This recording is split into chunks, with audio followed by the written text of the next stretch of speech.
You crazy mother. Yeah. It's just BurnEye. Hey, Bernie, just like last week, huh? Weekend at Bernie's.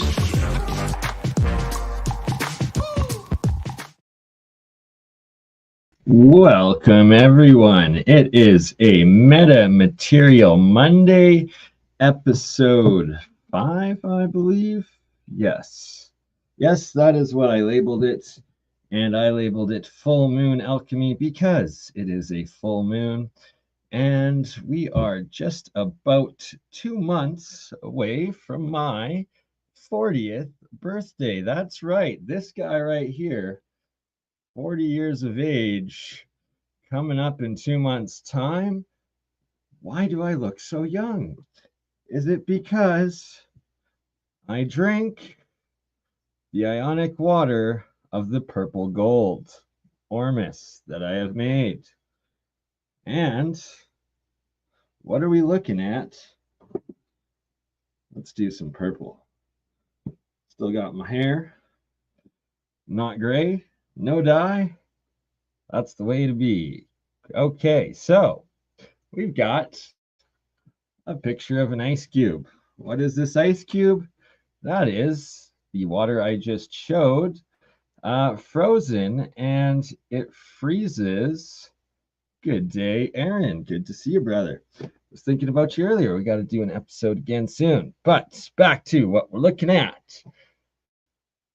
Exclusion zones of field force of the ionic gold silver water.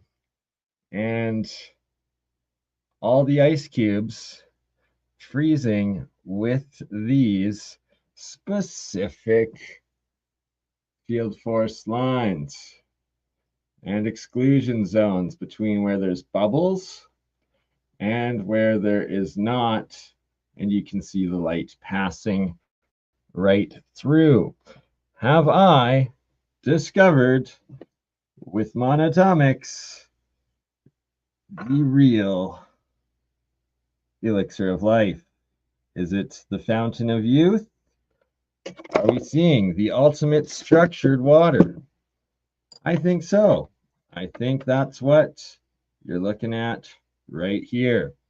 And this is the ultimate evidence of structured water. I have yet to see anyone else just pour water into ice cube trays and have it freeze in this manner. No magnets over top, nothing, just straight in, and it freezes with the field lines in it. There you go. See some more of the ice trays with the ice cubes inside from the top. That is what it looks like. Ionic gold silver water freezing with these field force lines. And supposedly I did share that article, Aaron, about CERN. I said finally they've done something useful. ... CERN accomplished alchemy, right? Because that's what it is. But I also beat them to it, turning tungsten to gold several years ago. But that's beside the point. Today, we're looking at the secrets of structured ionic gold, silver water, what I deciphered and believed to be from the ancient alchemical symbols and depictions to be the philosopher's stone, the mixing of monoatomic gold and silver together, and the ionic water that it produces along with the monoatomics. And that when I put silver out into a full moon, and when I exposed the monoatomic gold out to I believe it was the summer solstice I was doing, it turned into the purple states, both purple silver and purple gold. And we'll get more into images of that in a minute. Meanwhile, we will continue looking at these different frozen ice cubes of field forces, the ultimate structured water. You can see that it continues with them, and each ice cube showing these three minimum fields of the exclusion zones and the bubbles within, and it just forms over and over again. This one with even more. It's got 5 different lines.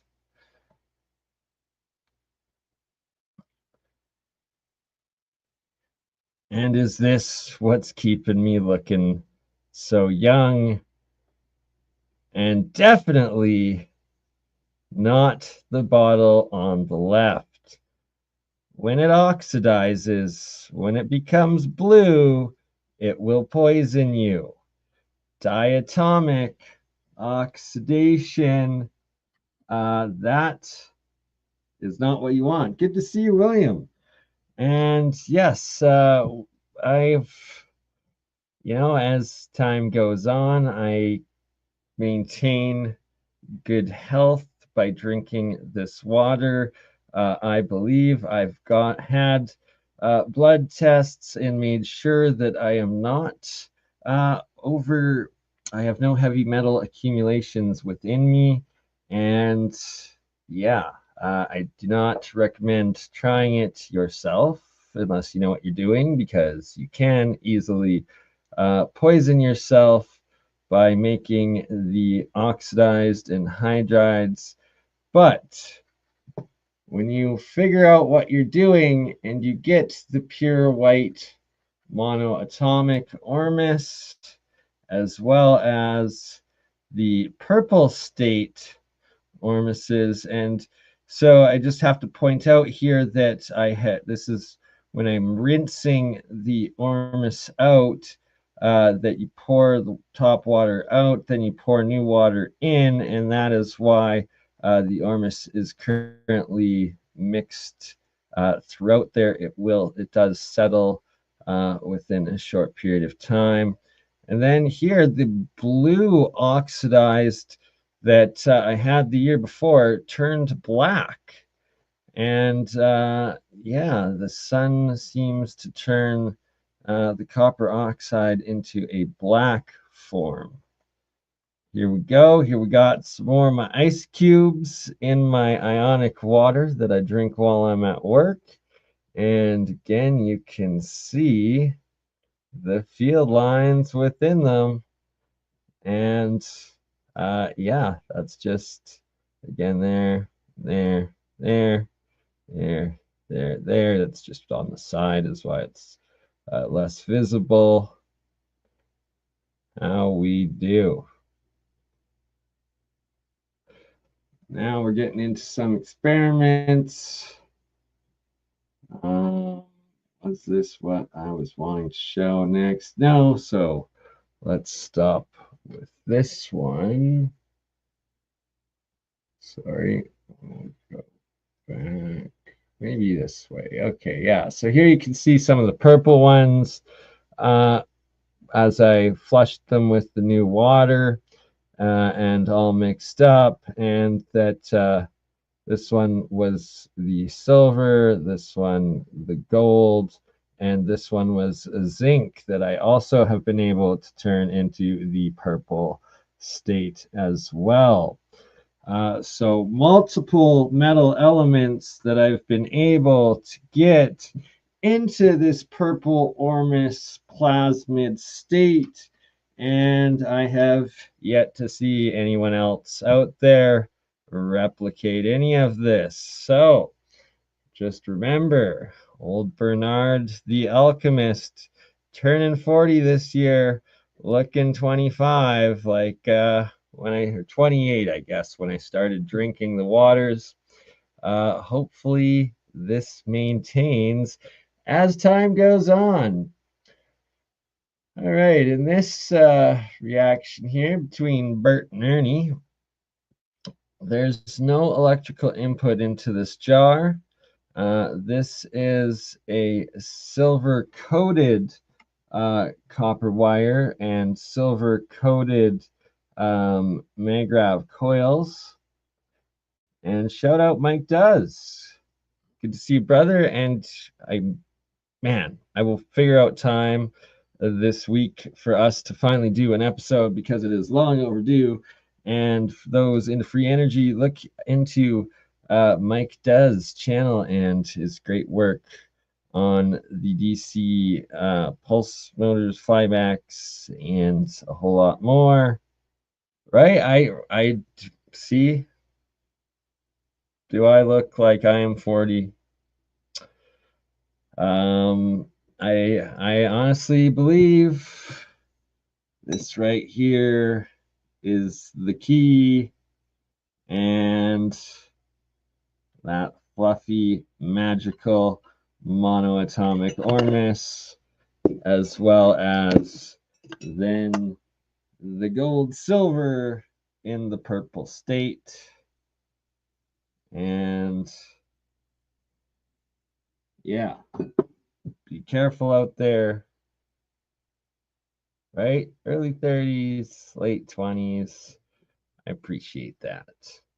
Okay, so in this image, we've got a zinc double strip, a copper coil that had been oxidized, a silver triple solenoid down, as well as a triple silver solenoid Magrav coil, and that it has the plasmids activated and the monoatomics activated, and that they were all suspended due to their charge differentials, and there was some electrolysis hydrogen production going on in this reactor with no electrical input going in. I would love to be stuck at that age, not sure. So, hey, there's supposedly psychopaths doing sick things out there trying to achieve what I seem to have stumbled upon. So, I'm not going to complain. I'm just going to go with it. And if I age 1 year for every 10, 20, 100, and if I start eating it, maybe even in the thousands, so be it. So be it.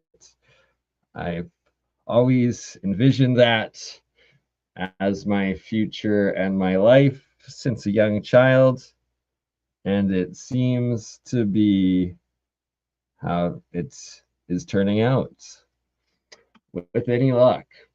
But never ever consume the blue. You get the blue, you get the red, you shall die. And I agree with that, Mike, although, and it oxidizes very, very easily. I did, in fact, for the first several years, was mostly drinking just the copper water ormus, the ionic copper. And I wasn't harmed, but I would not recommend anyone try it because you will there's a very high chance of poisoning yourself and getting heavy metal poisoning and dying, and you don't want that. And yes, zinc, absolutely. Zinc is a good one, and I use some zinc in my mixtures. Yes, so I do actually use it's what I usually consume is a mixture of majority gold and silver monoatomics with a little bit less zinc and a small amount of copper in it. But I don't use any alloys in making the metals. I make the ormus strictly out of the pure metal elements that I'm intending to make the monoatomics from, and that I've found helps prevent the oxidization. And yes, 8 Sinner, that is correct. I am making the Ormus 100%. I make the MonoAtomics 100% from the pure metals. And what is Brondo? Has electrolytes. What's Brondo? I've seen that mentioned a couple times. But yes. And well, yeah, it is dangerous. It's very, very dangerous. If you do not know what you're doing, you will get, well, regardless of whether you know what you're doing or not, you do get more than just the monoatomic. You also get nanomaterial, nanosolids, you get colloidals, you get oxides, you get hydrides, you get all sorts of different nanomaterial out of it.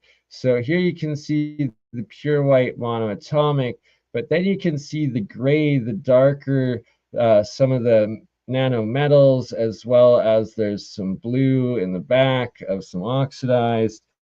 And yes, oh, it's a drink. Okay, that's hilarious. From Idiocracy, that's amazing. Okay, that's I love that.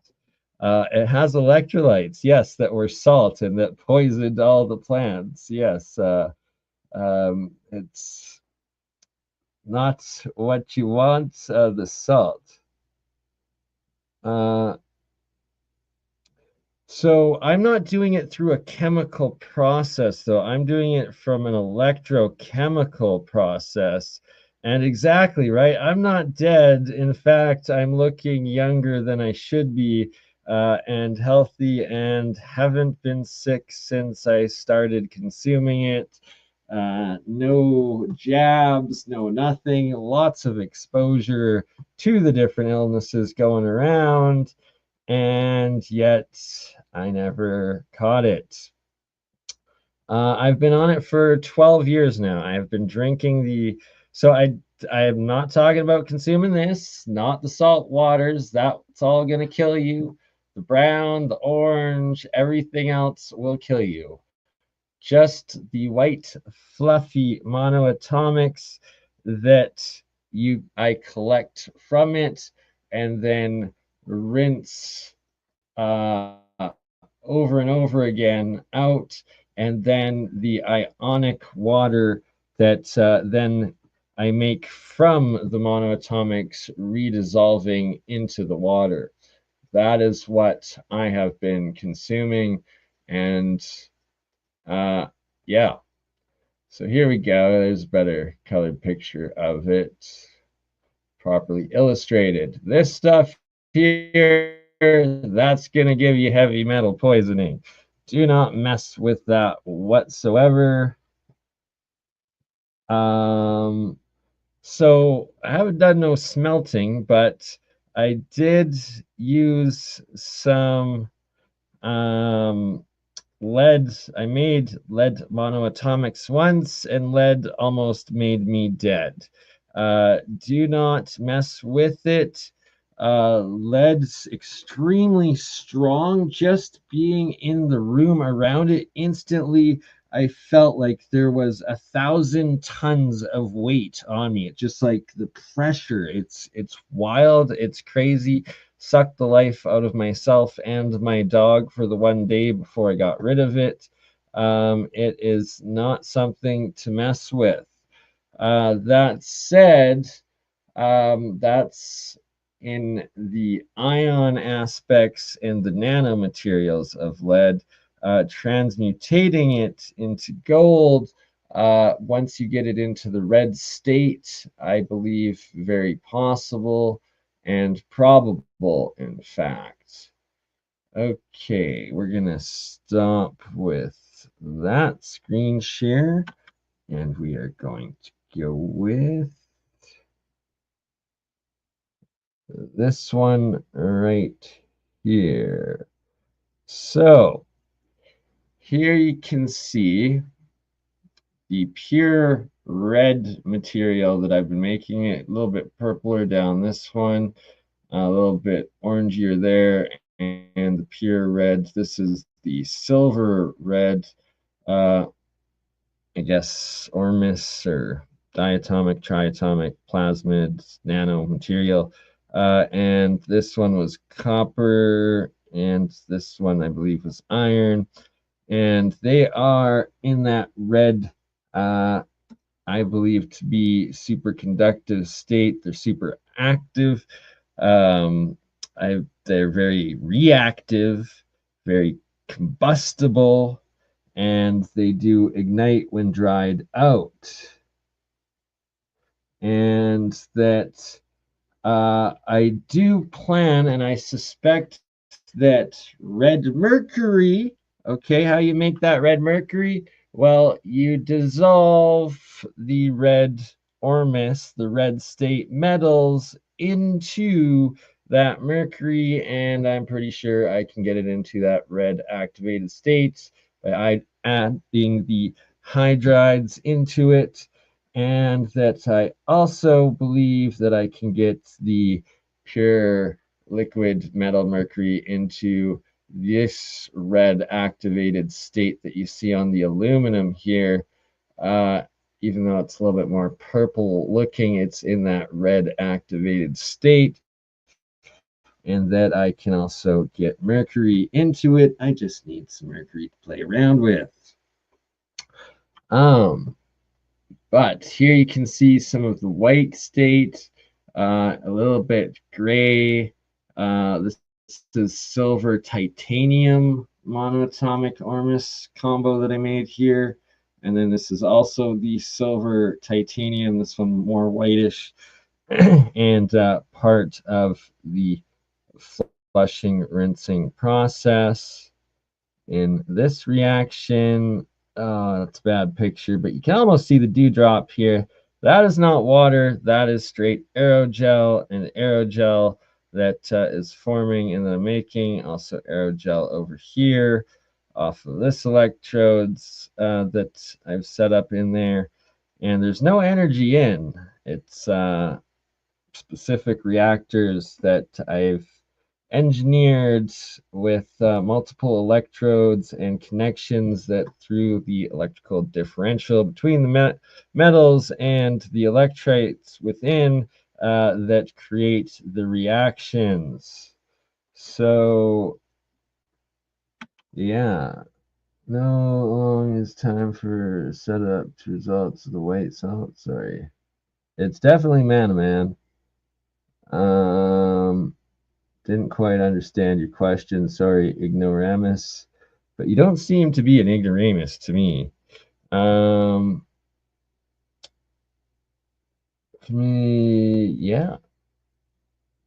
I kind of like that too. All right. Let's continue on. Here you can see a bit more of the red state. And you can see that there was the white. This is like the ionic metal, almost in monoatomic, but a nano solid state cluster at the top. And that since then, over the last couple weeks, as it has settled since I first captured and sealed that jar, I will now show you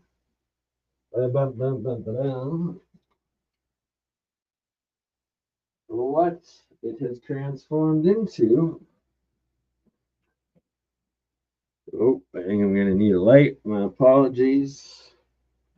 1 second. All right. Here we go. That's that white part at the very top that you see here. And now you see that it is oxidized at the top there. So you got that same red state, but now it has oxidized to the blue at the top. And you got red state material and the blue oxidization at the top. and that it is actually formed a shell of the oxidized materials at the top of the metals. That's stuff that will poison you every time you do not consume or mess with that water or do anything with it. Especially don't touch it, as it will absorb into you, and you will very quickly get a heavy metal poisoning accumulation, which you do not want whatsoever. But what you can do with that water and material is use it as a disinfectant, a very, very strong disinfectant. Copper oxide water, silver oxide water, very powerful antibacterials, and good for cleaning. Here we have yet another example of the self-organization, right? Exactly. The blue will poison you. But all right, in here you can see the spiral that has formed, and that's the self-organization entropy of these plasmid ormuses, and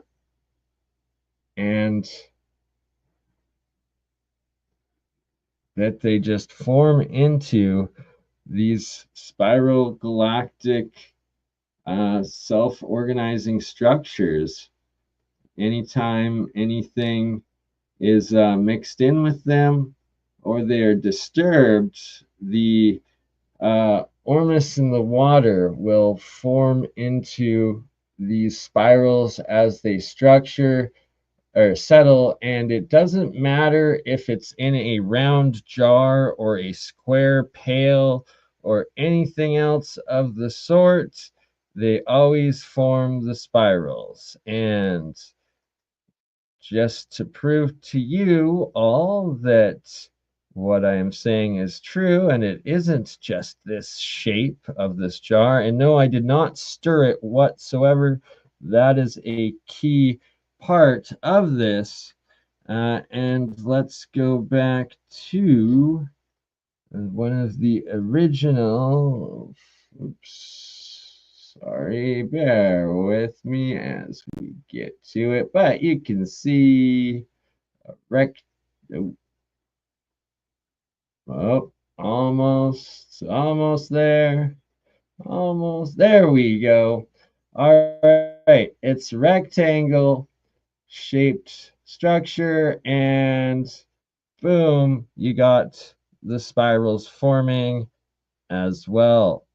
That's just the way she goes.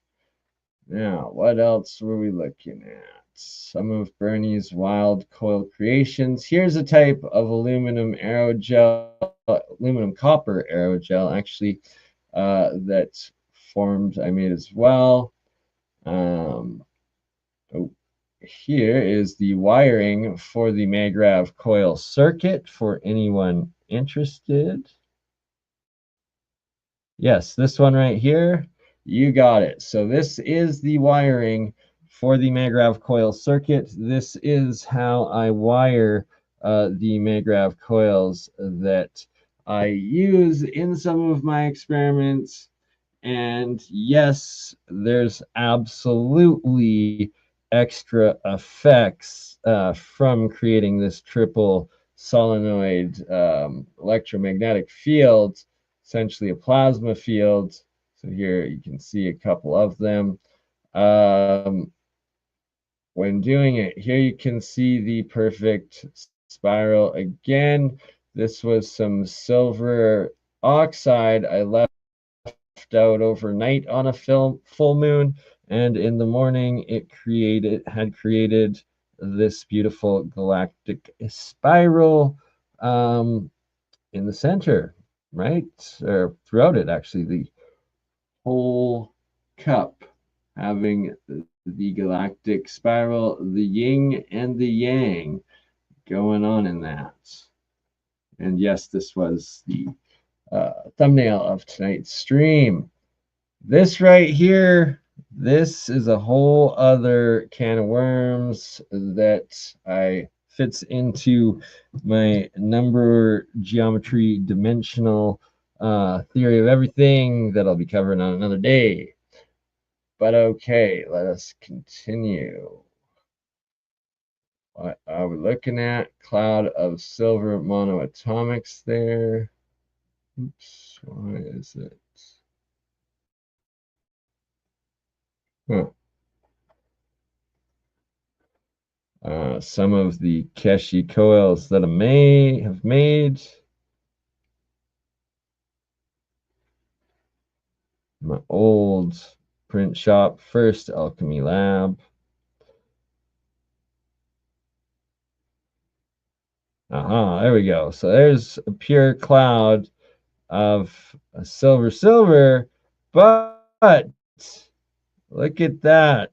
It's diatomic. It's oxidized. You don't want that. That is a waste of 2 pure silver coins because that right there will poison you. That will kill you. You do not want oxidized material.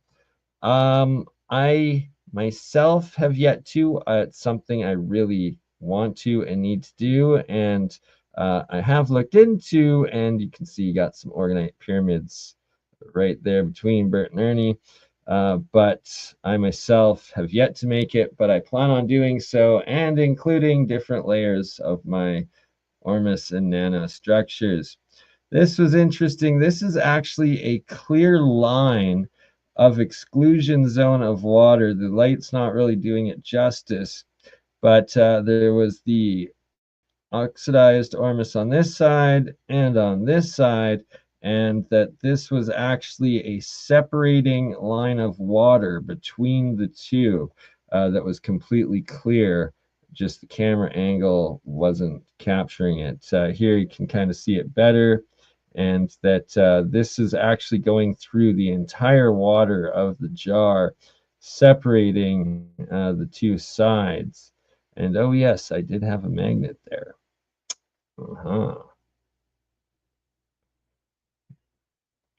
Here I've got a tungsten ring as the cathode with copper around it, producing huge amounts of hydrogen, and then the tungsten monoatomic and Ormus at the bottom, as well as a cloud of darker tungsten Ormus that formed, that is powdered floating in the middle of the water layer in this reaction. This jar remained active for months after I had it sealed. Fascinating one. Here showing some of the outside experiments. This one, let's turn orange, pure blue copper oxides, brown.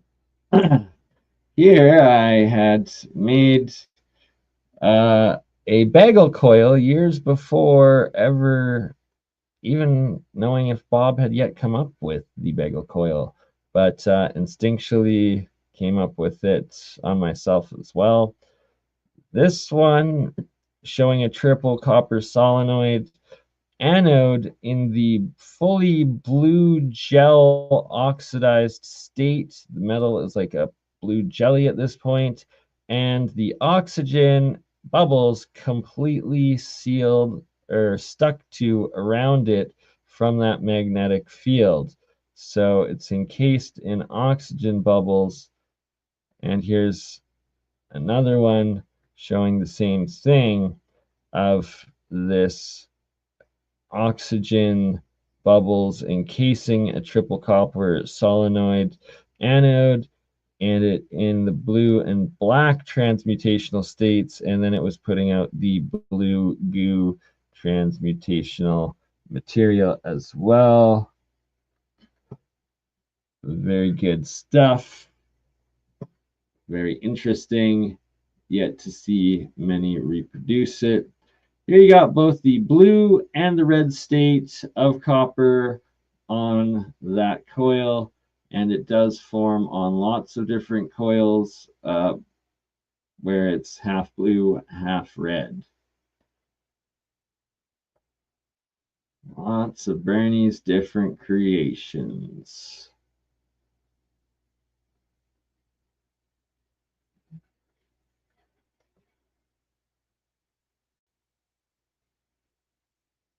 Oh yeah.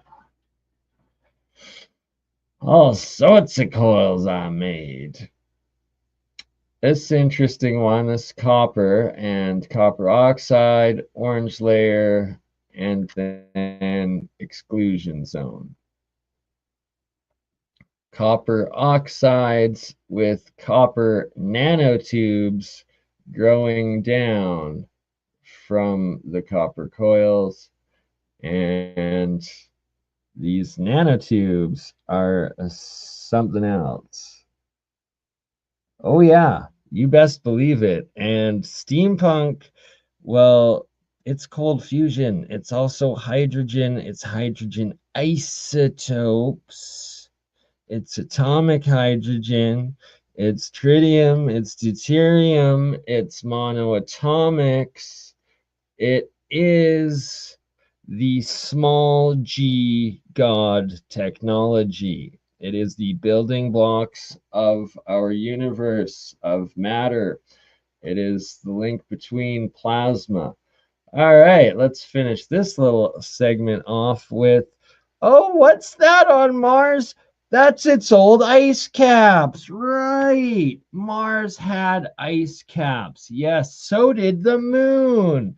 For those that are too young, unlike my, see, my face doesn't look 40, but I'm turning 40, and part of it was in the 90s. These photos of Mars and the ice caps, and also the moon had ice caps. And now they're saying it's just global warming. But what happened to the ice caps on the other planets?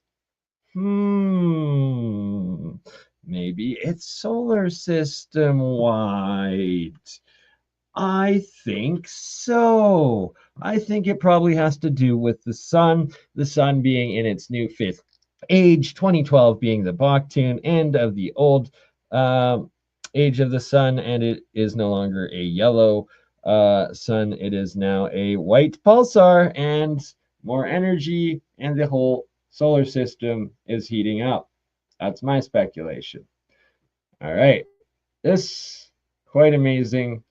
This a piece of gold chain, this a pure silver coin, and connected between two two copper wires. This copper wire above the water, this copper wire insulated as it goes through the water, underneath and back up, and holding the two above the water. And those two connections between these two metals of the silver and gold, well, look at this. You can see the monoatomic ormus from the gold flowing around and connecting it to the silver. And that is how they made the Philosopher's Stone. Even without electricity, you can just create a differential charge between the two metals and thus get this reaction. And that is how it was done, how I did it first, and how anyone can do it. Yes, I do need to make a crystal battery cell. It's long overdue. I owe the Hutchinsons that, as well as all of you, and need to add an experiment with some of these monoatomics and ormus. The white nanotubes that form. There's also the gray-black ones, as well as other ones. So here's that jar I was showing before that I said was activated for a long time. This is a layer of copper oxides that are still suspended, as well as this layer suspended in this jar months after it had been sealed. and remained activated by charge separation. This is a great example of a copper anode Magrav coil. Don't do what BurnEye did here. You can see that I was absorbing a bunch of the copper hydrides in and oxides. That was really dumb. That's how you get heavy metal poisoning. And what's wild is after you do this and you touch another metal, boom, a big electric charge comes out. It's way more than anything you ever get, like the static charge of rubbing your feet on carpet or anything. No, exponentially more when you absorb these things. But don't do that because they are poisonous and toxic, and you will die from heavy metal poisoning, which you do not want. Nobody wants it to get that Smurf action and heavy metal toxic poisoning. But anyways, point being, you can see the blue oxidized and the red hydroxide both on the same copper coil, and that it is in this red activated state, as well as turning into that pink crystalline transmutational state as well. Here we have some ormus also in the swirling formation. Not really captured that great, but you can kind of see the spiraling in there. This one activated into the yellow sulfuric state, and there was this blue oxide layer sealing the water. As soon as I broke it, everything turned yellow into what the alchemists call the yellow sulfuric state. Here we go. This ties up the end of this picture section, where we are showing again rectangular structure and still forming the double swirls in the self-organization of these plasmid state metal elements. This being some monoatomic, some oxidized, and then you can see the bottom some red hydride, all mixed in. And again, another single swirl, and there was no power going into this. These are just connecting each other, the coils, and you don't need that in it either. These swirls form when you add water or disturb something, and the ormus or monatomic material reaches up. Oh, again, here you go. Here's a little bit more homunculus forming. So here I have just dropped in a couple drops of my blood. I guess, no, not just. I think it was like several hours. And then this big formed. So it started growing into flesh, like the blood all collected into this guy, and it kept growing and growing. And that's why I'm so terrified of homunculi stories and the technology potentially of it, because as soon as you do, it comes alive. All right, again, another rectangular structure or container. And again, you can see the spiraling vortexing, the self-organization of the materials. And that here's like a little oxidized piece of metal that is getting caught up in the spiraling self-organization of this material. Again, another spiral forming between, and it's every time I disturb it with water that it happens. And yes, I know, right? Like, it comes alive. Like, that's full blood alchemy. And what is this guy? Is this the Death Star? This is looking through my telescope, actual analog telescope. So you actually can see, not some jumbled freaking distortion, pictures of what I don't know. I call it the Death Star. All right. It definitely does. 8 Sinner, you are so bang on with that. And that is actually why this is my right hand. Sorry, everything I think is inverted. My left hand. And yeah, a spin from my left, energy coming out, going into my right. And there's the positive energy and there's the negative energy, right? You're taking some in and putting some out. And that's another part of the energetic system, but that's a topic not for YouTube. Okay. Where are we? Let's continue with this one, I think. Showing more of the spirals. More spirals. Self-organizing spirals. And this one you can see clearly in a jar. No inputs, just self-organization. No coils, no nothing. Although I wish I had included the entire jar in that picture to show, but I guess whatever. Maybe in the... Oh, there we go. You can see in the video. There you go. You can see in the entirety. There's nothing going in, and it's got that spiraling self-organization. And it's at a specific level, so I'm moving the flashlight up and down the water as it comes in and out of focus, the spiraling self-organization. It's at a, as it's going into the depths of the water towards the floor with the other ormus, it spirals and does that self-organization that you're all seeing.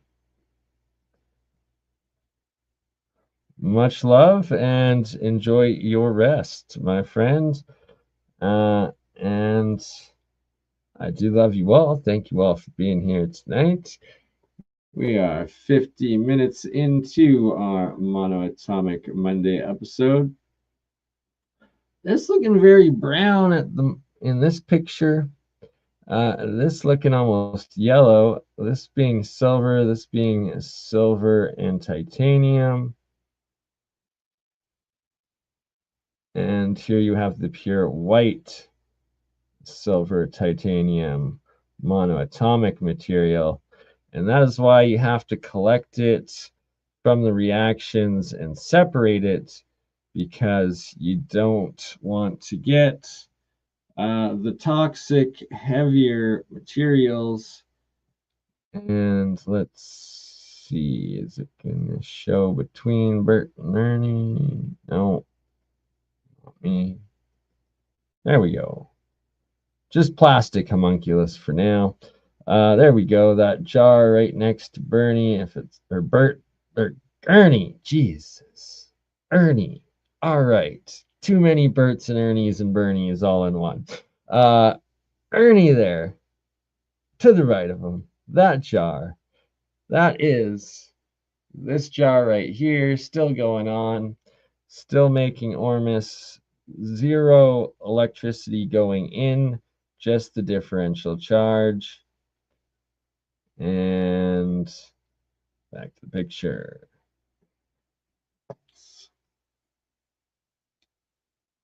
So what else to show? Ah, yes, in this one, there's also the crystalline red and pink nanomaterial, and the picture's not, the camera didn't do it a good enough justice or a good job, but it actually, every little tiny nano piece, all millions or billions or trillions of them that are in there, sparkle as they go around, reflecting in that light. Just wild, but it's one of those things you have to be here to see it, to fully experience it. No. Not doing it justice. But you can see a couple of the nanotube structures that formed.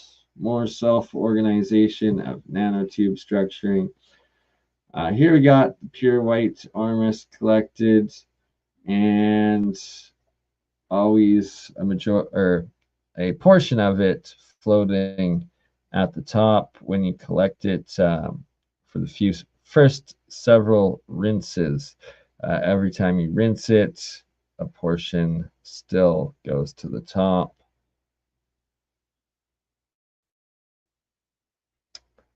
Charge separation. Aha, here's something I wanted to show. Okay, we've got litmus paper test showing results. And as you can see, I fully agree. 8 center. Extreme alkalines and then some extreme acidic levels, both between my different electrolysis reactors. Some creating extreme alkaline base and some extreme acidity. And it all has to do with the hydrogen-oxygen reactions. That one showing almost a neutral reaction.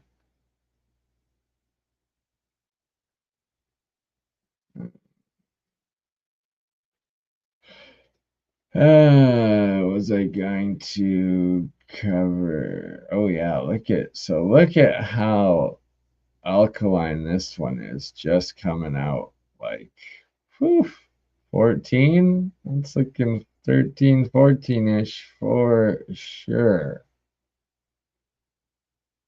Boom. Want alkaline water, you say? Oh, let me help you with that. Here we have some oxidized diatomics. And here we have some nice collection of aerogel sample that I got right there. Aerogel and dioxides. Here we got iron Ormus I've made, which black state sketchy, but demagnetized. It's lost all magnetic properties. Yeah, lost its magnetic properties. There's the rust Ormus oxidized iron, but also, oops, let's go back quickly. Also got the pure monoatomic iron too.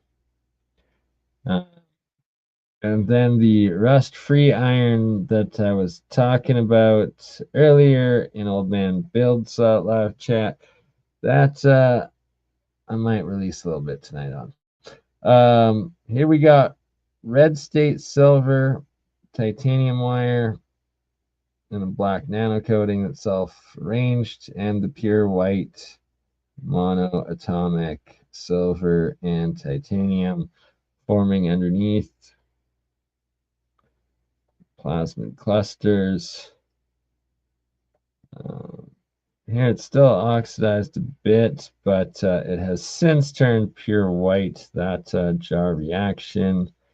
Let's see if I can show the live camera before the stream is done. Anywho, what was I going to play and share with all of you? Well, we are almost at the 1 hour mark, so I think this is a good time to play a little intermission. So please bear with. We will be back in 5 minutes time. So if you need to run to the washroom like myself, or grab a snack or whatever, we'll see you in 5. And you know it, Bert has the unibrow Don't worry about BurnEye. Not quite. And all right. We'll see y'all in 5. Don't go anywhere. We'll be right back.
All right, we're back. We are back, and that was just under 5 minutes. Okay, let's see. Can we see what I moved up with Bert and Ernie? So in between Oscar and Ernie, with Bert in the background there, you can see this aluminum rod looking a little pink at the bottom. It's in this pink red state, and it it is creating white monoatomics at the bottom all on its own. It is creating hydrogen all on its own, electrolysis all on its own, and on the very top, sadly, let's see if this helps. Does that there? Maybe. I guess, yeah, you can kind of see on the very top there what almost looks white, but it is aerogel forming, and you can see on the bottom it kind of red and pinkish. And then you can also kind of see to the far right aerogel forming on top of the one electrode, but that's not really doing it a good justice. So I will take higher resolution photos later and share them either in my community section and also a future video. As we continue on, you can see this copper aluminum cluster here, fully in the pink red activated state, as well as this titanium wire, also in the red activated state, pink and red states. Sir Isaac Newton stating, when a metal is in the pink crystalline state, it is able to be transmutated from one form of metal to another metal element. And I believe I have replicated that a couple times, but need to do it in under lab settings with extended or expanded process and equipment that I believe I can get a more sustained and larger reaction of this transmutation cold fusion process. Point being, when it's in this red state and pink states, it doesn't oxidize. It gives you that pure white monoatomic, as well as some aerogels forming out of the reactions. So you get aerogel, you get hydrogen, you get this red hydride state, or what the ancient alchemists actually called the mercurial state, the red mercury state, of which Isaac Newton also spoke about, and where I first learned about it. Yeah, it's a key part of MetaMaterials. That's why we are here today for MetaMaterial Monday, episode 5. Hope everyone is enjoying this episode so far with my fake plastic homunculi, Bert and Ernie. Give a round of applause. That's about as far as I will go with the homunculus experiments so far. We don't need, at this point, I am not that mad of a scientist, and yeah, there's huge biochemistry and biochemical implications to what I have found in this nanotechnology and the different ormuses and aerogels, and specifically that when you put in a drop of your own blood or saliva or hair, these bubbles, a new aerogel and a new nanomaterial starts forming, and it is what Mehran Keshi says is your amino acids and what essentially is the ormus that is your biological signature. It is reproducing your mRNA or your DNA. It is your nanostructure, and it is an aerogel and I guess, is like at ormus. I don't know, wouldn't call it monoatomic because there's several atoms within the structure of it. But here we got some of the aerogels. This one having a mixture of the titanium, aluminum, and silver, as well as some of the amino acids that came off of it. This bubbling aerogel after I put in a drop of my blood. So no, that isn't just spit. I did not spit in this one. It was a drop of blood, and then it creates that same biomaterial out of the material that I put in. It replicates it, it grows, and it turns into all sorts of things, including types of aerogel. This one being titanium silver here, and the aerogel growing with the amino acids. And there was no electricity into that reaction, and the aerogel still grew, just at a slower level. Okay, we're done that series of photos. What else do we have for all you lovely, beautiful souls today? I've got so many pictures loaded. What are we gonna look at next? We shall look at this one. This one blows my mind. So, in the top of this jar, like it's an angel almost, like it's a ghost, but it's a solid. Is this exoplasm? It's monoatomics that formed into like this lady with a dress. And let's see if the motion plays. Yeah, oh yeah. Okay, come on. There's a series. Oh, I didn't take the stupid label off. But anyways, here it is.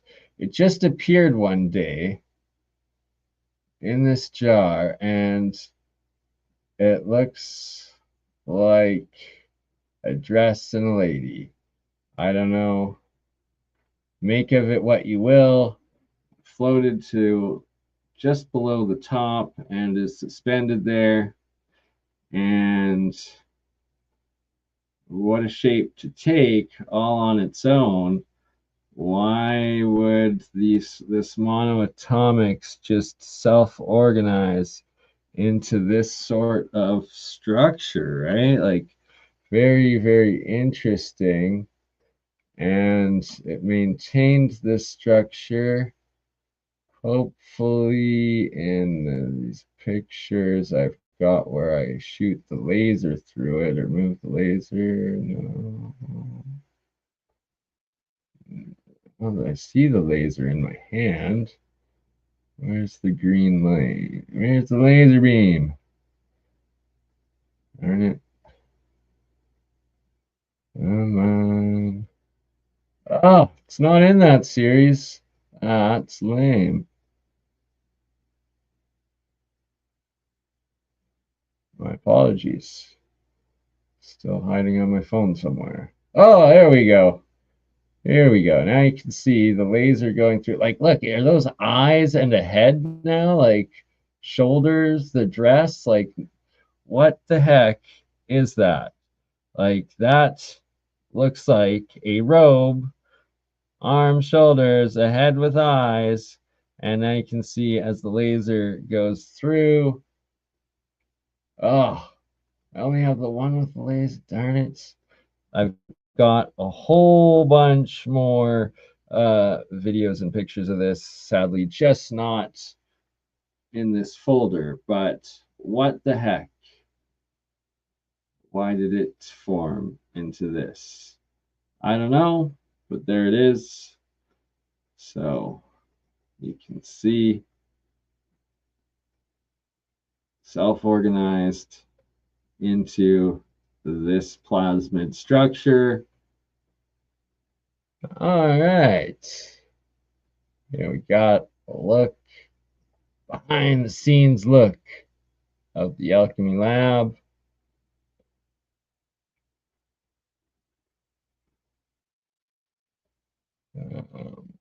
This was frozen, or maybe, not sure that. No, that's not frozen. That's just a mixture of the ormus. And yes, the yellow sulfur state that the alchemists call when you get killed. It says when the metal dies, or when it's no longer live, and what it means is live current, you cut the positive and you get a double negative current going in, you get this sulfuric state. I've found here we got some aerogels, some oxides, and some of the shell of the self-organizing structures that form off of the different anode cathodes. You can see the red state of the metal as well. Very fascinating stuff. Ooh, this reactor I made. Here you got the copper solenoids turning into the black nanocoating layer, and a ridiculous amount of hydrogen being formed off of these reactors. Lots of ormus being formed in that reaction. Cloud of ormus, but also on this zinc plate you can see the gray nanostructures and the black nanocoating forming, and the potential hydrogen isotope formation cluster coating, and also potential carbon transmutation forming as well, and the cloud plasmid self-organizing structures and formations happening. And these are the samples I need to get tested, because if there's specific hydrogen isotopes, that's, if you're following what I'm saying, you're following what I'm saying. And don't let BurnEye disappear over that if it turns out to be the case. And don't start doping metals if you replicate what I'm talking about here, okay? Don't need a bunch of retards blowing up the world. And yes, you'll blow up yourself first, probably. Yeah, yeah. Deuterite, tritium, possibly. Cluster form layers, potentially on some of them. Yeah. See, I'm going to be making orgonite like this, but more advanced. This is copper in a specific nano-coated layer as well. Same with this one. And it is about the different nano coating layers here as well. Silver coin with the different nano coating shells. The nano layerings are one of the most important aspects of this technology, and the metamaterial properties of the material sciences of what I am showing teaching and have been experimenting with. Here you see the pure silver. Here you see some of the nano coating layers that have formed and shells. And key properties, especially on this copper here, what you're seeing. And before I put that in, see here you can see the very tip that was out of the water, still normal copper color. Okay, normal copper. Here's your reactive coating. Very crucial. Oops, wrong way. Here you can see, while it was still the original copper, and that was a silver coating. This is silver coating that I put on that coil.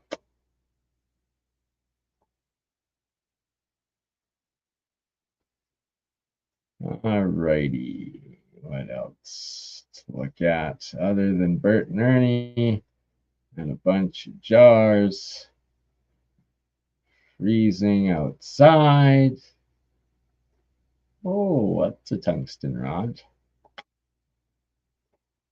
But look at this, still bubbling away, even though it's frozen. Even though it's frozen, still bubbling away and producing hydrogen. Right? I agree. There's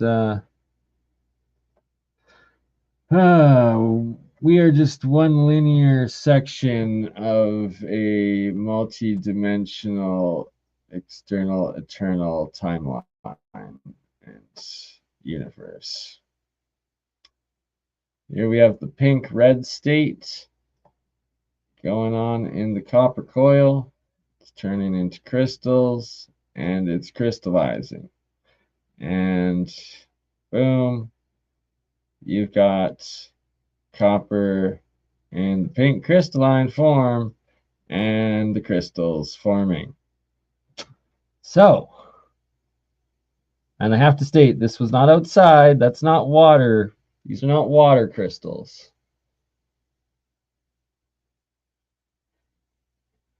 Although there is some salt mixed in with the monoatomic, it is a combination, and you got the pink crystal copper forming into bigger crystals, mixing with the salts.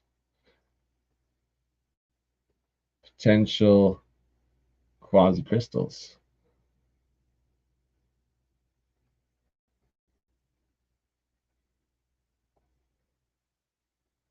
Oh, that one's out of focus. There we go. This one looks, that's better.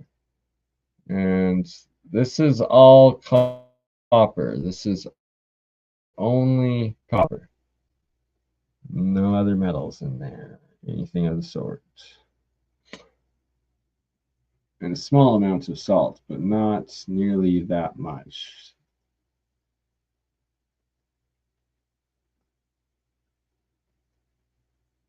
And how they freeze. Very interesting. Very interesting. The different types of water crystals that form with the hydrogen and with the different ormuses and with the different salts. Oh, and this is why you don't use glass in Canadian winter, and why any of, well, my outside vessels now, containers, are all plastic, like this Tupperware, so they don't break, and why I've just started using freaking fast food joint cups, specifically because they're very easy and durable when they freeze. More self-organization of material.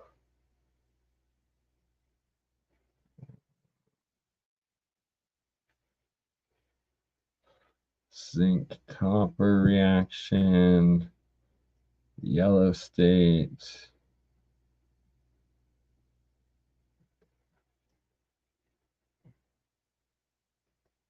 Dried reactions outside.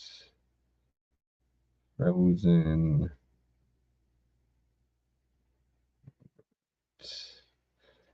What else do we have here to look at?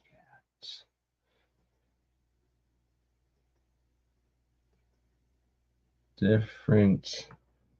The ice is quite wild. Different ways. And this was like minus 35 to 40 degrees Celsius. And like this popcorn style, cloud style.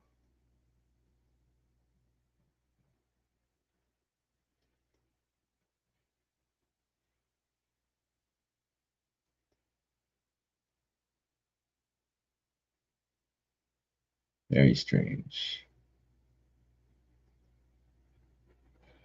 Very strange crystal formations when freezing.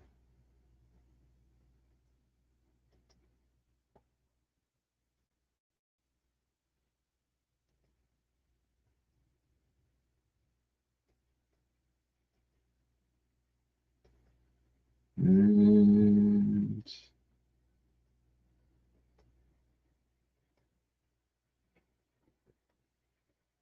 very beautiful too. Wild stuff as it got colder and colder.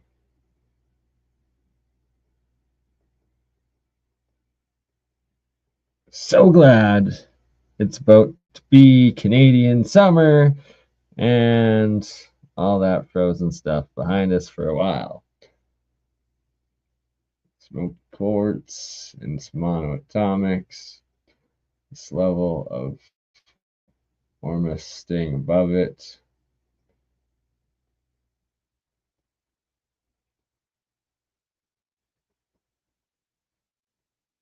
Making the pure black.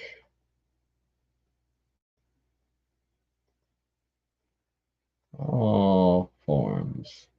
Now this white is the calcification, as they say, and it is corrosive and it is extremely acidic. Like you touch it to your hand and it burns your skin. Never ever do so. I learned that the hard way. And this is just copper. And it's when you get it into the white calcification state, which is the exact opposite of the white monoatomic Ormus state. And just have to point that example out right here. And it is the decay. You do not want the decay. And here we're going in backwards order, but you can see as the Ormus settles. Oh, showing another jar with some of the red and pink state material. The salt somehow gets to the top of the jar, even though the water dries out at the bottom. Very interesting. Here, now you can see there's the crystal, Ormus settling.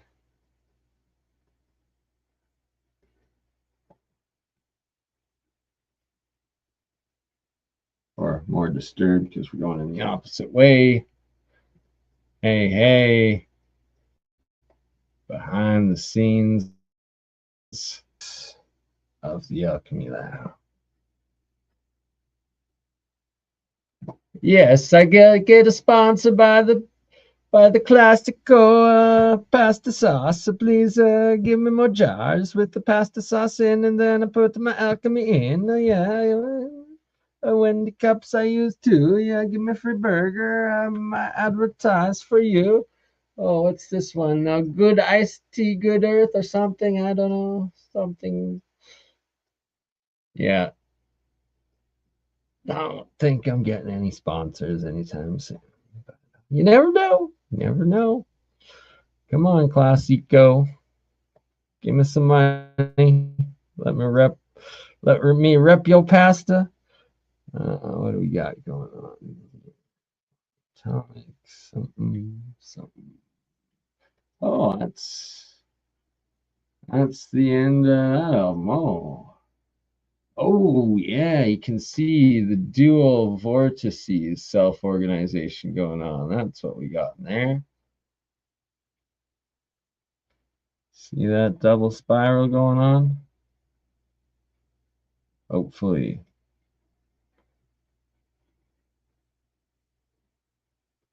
Hey, appreciate that, my friends. Appreciate everyone's help and support. And let us continue. Almost an hour and a half in. No, I do not actually. Usually, with the hydrogen being produced, it actually feels nice, and you're producing hydrogen and oxygen, so breathing seems easier. It's usually nice, except for when making the Philosopher's Stone, and boom, here it is. When you combine gold, it's 24 karat gold bar, and silver, you get this noxious gas that comes out. It's the only time I ever get a headache as well as a nasty odor coming out of the reactions. And here you can see the nano gold and silver forming as well as the monoatomic forming. And it is in that reaction. Here's the nano gold and the monoatomic gold and silver forming, and more forming again in the reaction. It is in that reaction, I have to have it extremely well ventilated, as I usually already have it ventilated because I'm producing hydrogen and a whole bunch of it, so I don't want to blow up. But when making the Philosopher's Stone of gold and silver together, that is when you get a very noxious, toxic gas coming off, and when I get a headache. And yeah, that's good. Was a good question. Here again, monoatomics forming. Oops, did I go the wrong way? That's okay. Ooh.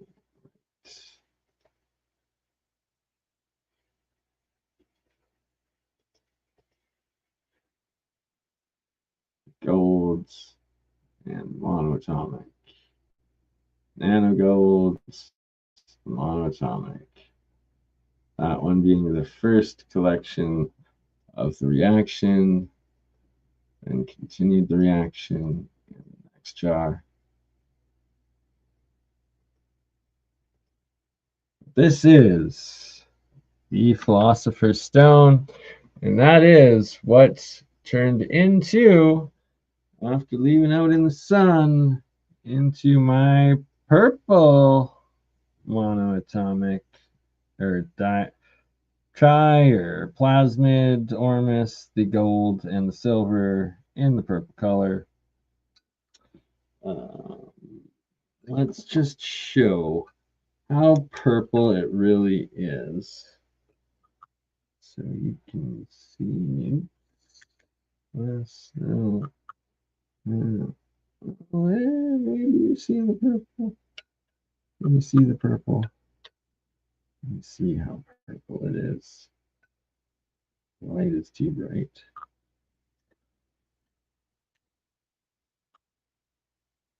Purple.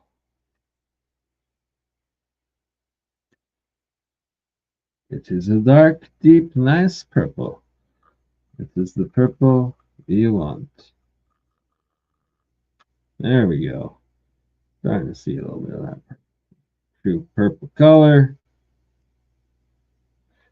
And this is truly BurnEye's secret. Well, you can see my hat is purple and it's the same color as the jar or the bottle. But yeah, it's not doing the greatest job of demonstrating the purple, but it is purple. It's very purple.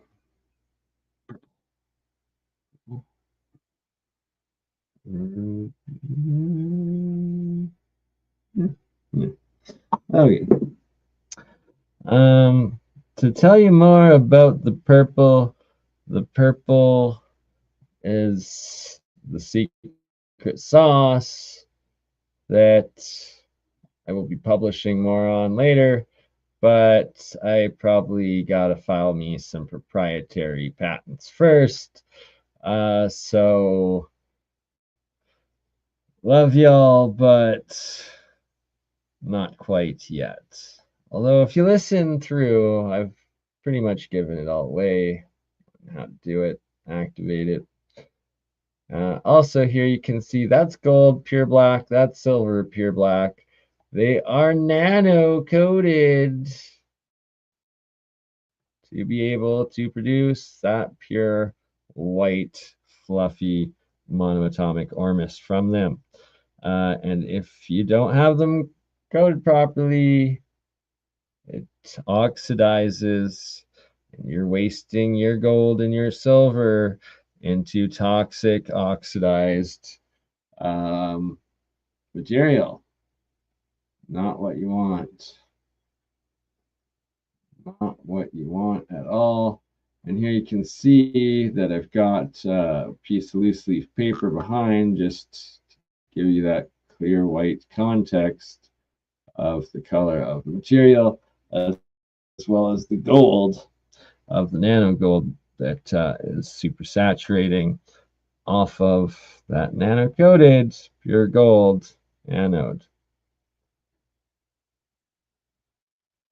Pure gold, but nano coated, and you're getting both the pure metal nano colloidal gold as well as the monoatomic gold and silver and the toxic gas that comes off of it that you do not want to be around.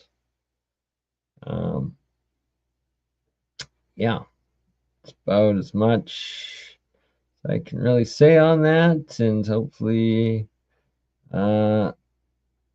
giving away the small g god secrets here of extending life through the Philosopher's Stone of Alchemy. Keeps me going young and not ending shortly, for I never made any oaths of secrecy, so here you go, world. That's how you make it. Right there. Right there. It's making it. That. Again, you can see the monoatomic is more starting to condense at the bottom. And then this nano gold layer, it then forms, it crystallizes, solidifies into a foil layer, a crystal lattice layer of nano gold on the inside of the glass. Reactions. Yeah, I had to take a lot of pictures because that's it right there. Bert and Ernie watching it go down. Inside. Bum, bum, bum. Bum, bum, bum. Making Philosopher's Stone. Okay. I think that's enough of that album. What else do we have to share while we're still live today? This one is showing a copper anode breaking down, but in the pure red state, the pure pink state, the white calcified decay state, the yellow sulfuric state, as well as the blue-green oxidized state, all in one. And yeah, that's just how she goes. Look at those colors. Just one pure copper coil breaking down in the different transmutational states of metal elements. Oh, my bad. That was the silver. That was the silver copper one breaking down like that. Forgot about that one. With silver and copper. So the base was copper, top was silver, or silver coated, and the pink red state, as well as that white decay.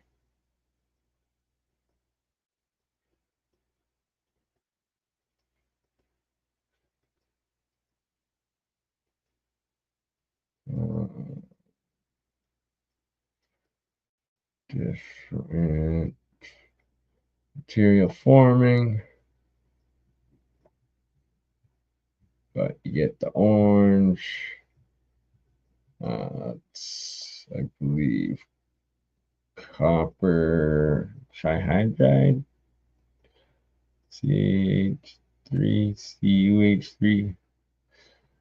But not entirely sure. See some oxidization, hydration, black nano coating, white Ormus, monatomic, all in one.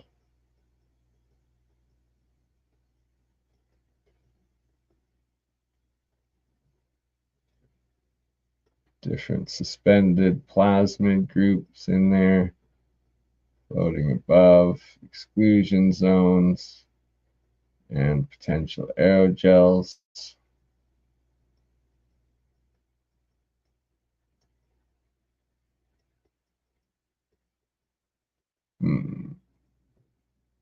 What else? What else? That's not what I really wanted to share. What else do we have?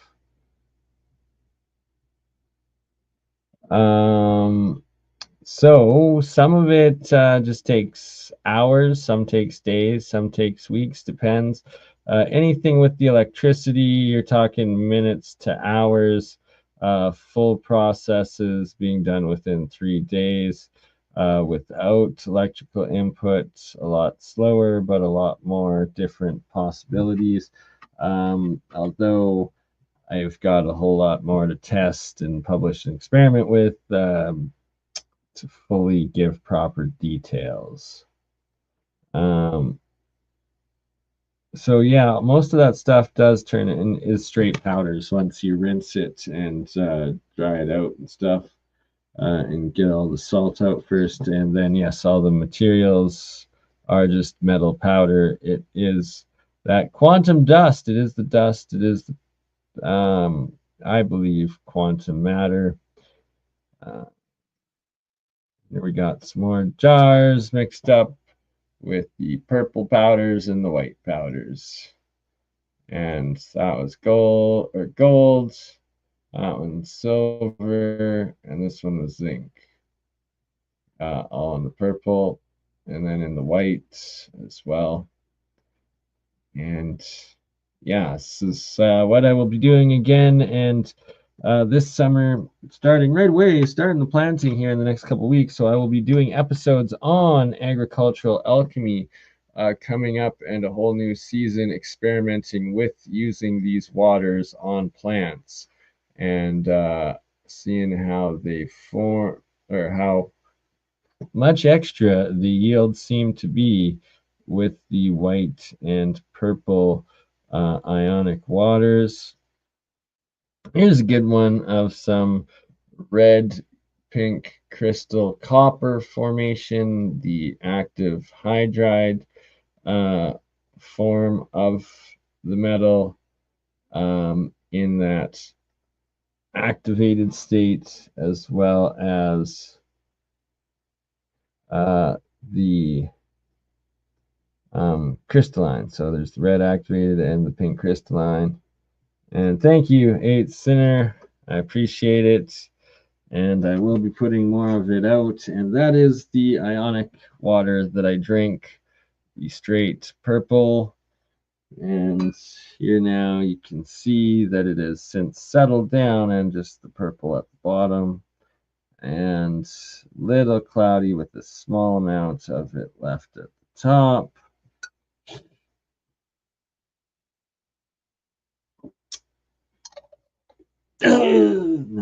No, not dying.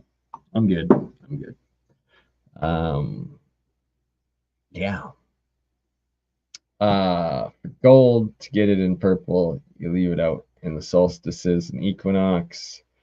For silver, you leave it out on the full moons, especially super moons. Here showing same copper coils connected to each other. Top half of the jar, you have the red hydride reaction. Bottom half of the jar, you have the blue oxidization and orange hydroxidization process taking effect, and the differential or the electrical differential charge separation between the two reactions, and it's self-organizing into the two separate states within the single reactor system. And right here you can kind of see that exclusion zone that separates the top and the bottom. It goes through the entire jar, the whole water, and it's like literally a line that goes through of the two different charge separations. So yeah, boom, right there. You can see, and it is the exact same copper coils, just the ones on the top having that red crystalline hydride reaction, bottom the oxidization and hydroxidization reactions.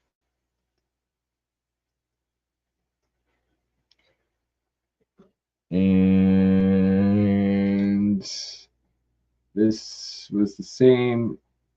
This is what will form out of your reactions of electrolysis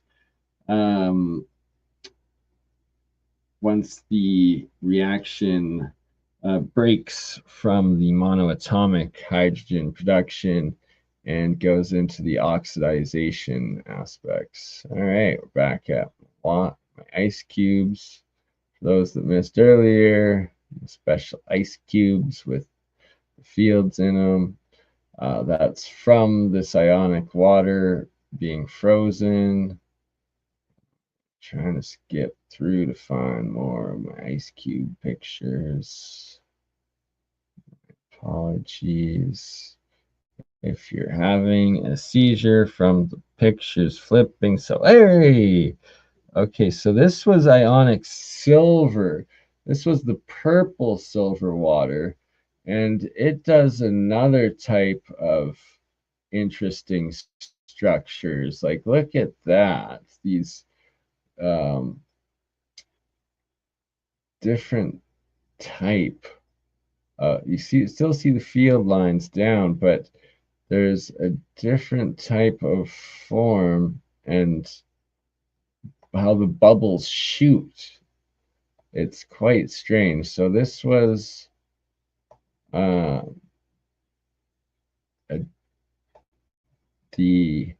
so you can still see 1 line, 2 line, 3 line the fields, but you also get the bubbles like doing these shooting things, and it's like a spire down, and then all of kind of more like lightning, almost like a lightning strike of bubble formation and freezing. that happened in this silver ionic water form. And again, you see the bubbles doing these straight lines, like this one, right? Like it's kind of like, it looks like lightning almost. It's this lightning field force freezing. This one is a prime example of it. Like, what the heck, right? Very, very interesting stuff. And it was in absolutely all of the purple silver water. Look at the bubbles shooting. It's so strange, like lightning. It's kind of like lightning. Like that looks almost like a comet. Like freaking wild. Freaking wild structuring of this ionic water when it freezes. Like, I have yet to see anyone else demonstrate this sort of similarities to what I've captured, created, and shown here. Again, with look like these spires or columns of bubbles shooting out. And then the rest of the ice is clear as day, like pure clarity, like straight exclusion zone clarity, like the clearest water ice I've ever seen, outside of where the spiral tornado-like aspects are. Again, like, look at this. Look at that. Just wild. Boom. Boom. That's a boom right there. Yeah, I'm gonna try to slow freeze and see.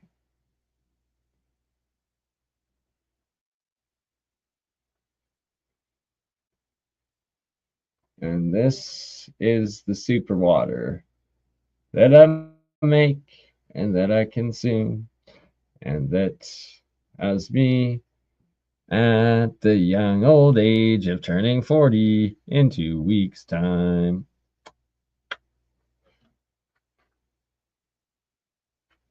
And yes, I'm probably going to start shipping this water for sale after this summer's agricultural alchemy results, and that when the plants grow. So these ice cubes were done in my freezer. Like, these were done in my fridge freezer.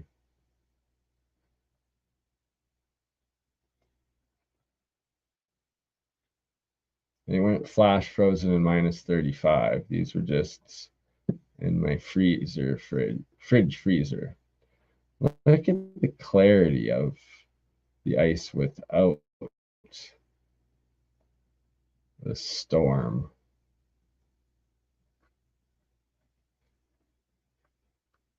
Oh, boom. Look at that one. Look at the vortex in that system. That's pretty wild. That's some crazy bubbles. I've done it with both distilled and tap water and had the exact same results. It actually doesn't seem to matter, to be honest. But for the sake of science, I repeated both with distilled water.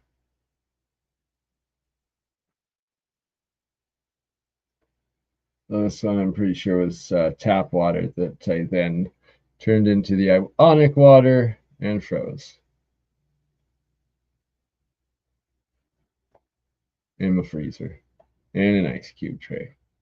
Just the clarity of the ice too is wild.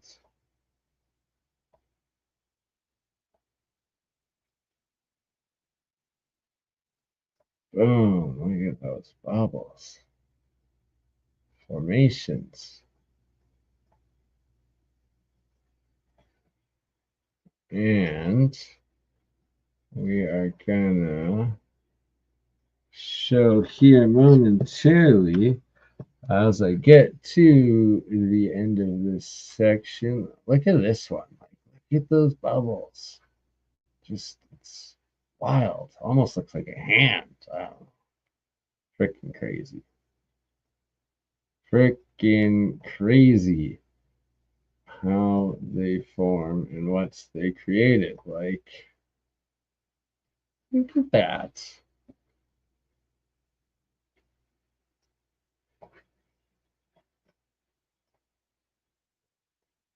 That is what we call structured water. And I do recommend people experiment with it. So here you go. Here is all the ice cubes we just looked at before they were taken out of the ice tray. That is what they look like in the ice tray. So see, this doesn't even look frozen. It is so clear, right? Like, that's wild. It looks like it's like half frozen or just a little bit, but no. I cracked it and boom, that's what came out. So even after the ice was cracked, it's still this clear. Like, the clarity of that ice, I cannot stress, is just wild. Shout out Sister Ezra. Mindful exposures, late nights, full moon alchemy. I'm giving away my secrets. It's a full moon. That's when you put your monatomic silver out and it turns to the purple, usually. At least for me. So look at them ice cubes and look at what they turned out to be. Just crazy. Just crazy.